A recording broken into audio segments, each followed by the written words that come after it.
people start to recognize that stronger measures need to be taken, there are dwindling, there are very few babies being born, lots of Muslim babies and not lots of non-Muslim babies. Do you see any change in that? How do you analyze that problem? Well, you are very correct in your analysis that demography is the biggest problem. I don't know if some of you read America Alone from Mark Stein, an excellent book that addresses the problem of demography. At least what we could do and what we should do once again, and there is a growing amount of people supporting it. This is one of our main points in our political agenda. We are like, once again, the biggest party in Holland now, at least virtually, is to stop the immigration from Muslim countries. Either way, not because those are bad people, but because we have enough Islam in our societies and we cannot even deal with the part that we have, let alone that we should get more. So we should stop immediately the mass immigration. Secondly, what would help is at least that we have, and this is also a problem that we face, is that we have more intercultural marriages. Because, and that proves in the Netherlands and other places in Europe today, you see that when Muslims get their spouses on, and they get it massively from Morocco or from Turkey or from any other country, that the amount of children they will get are 2, 3, sometimes 4 times higher than from the indigenous people.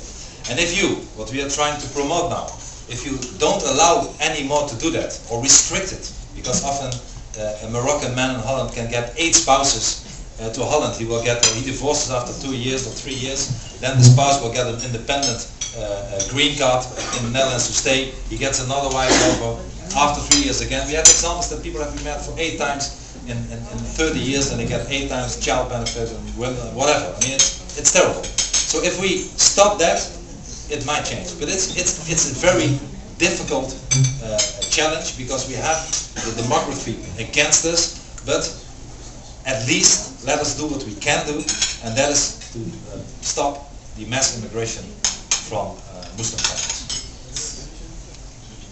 Anne Bayevsky from the Hudson Institute. First of all, I completely agree with you about that resolution, which was a travesty. I mean, it used to be a Canadian resolution, and for the president to have joined forces with Egypt to talk about free speech was really a travesty. But I wanted to just simply, I asked this to you by way of explanation. How do you make the case that you're not against Muslim people, but you're against the religion to which they adhere? Are you suggesting that all Muslims abandon Islam, or that Muslims from within moderate it for modern times? Well, I really don't care how people call themselves, as long as they adhere to our values, to our constitution, to our rule of law.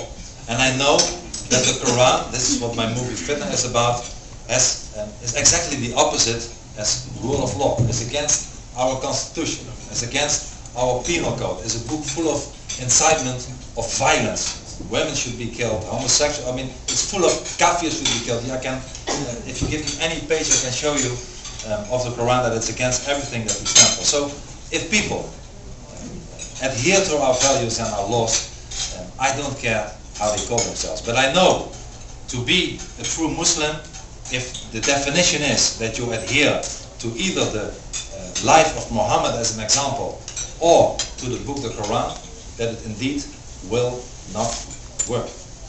It will not work. It's a very sad thing to say, but it's true.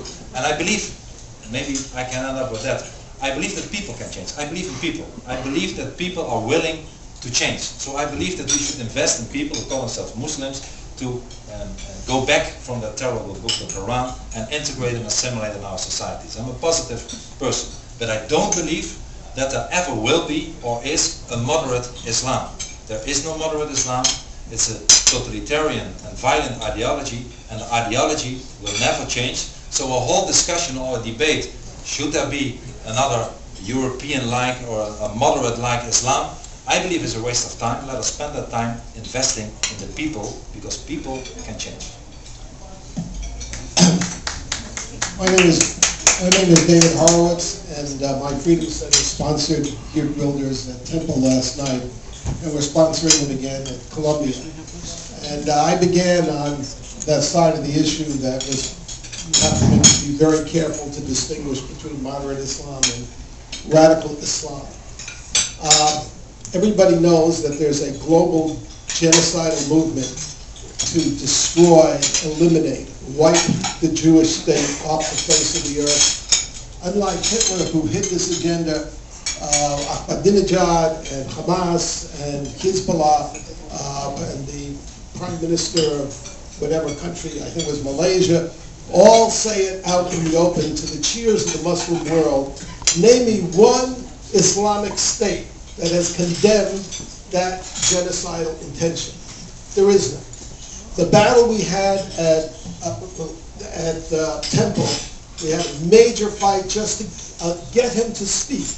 The Muslim Students Association, which is an arm of the Muslim Brotherhood Network, their advisor is a card-carrying member of the Muslim Brotherhood, which is, of course, the fountainhead of Al-Qaeda and Hamas, attacked here as a hate speaker and said he should not have free speech.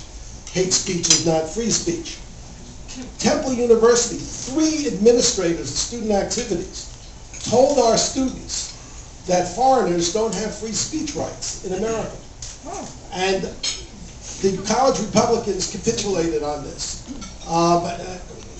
After we talked to the other students, they understood, of course, that the First Amendment, it's not a French Revolution right that gives you free speech.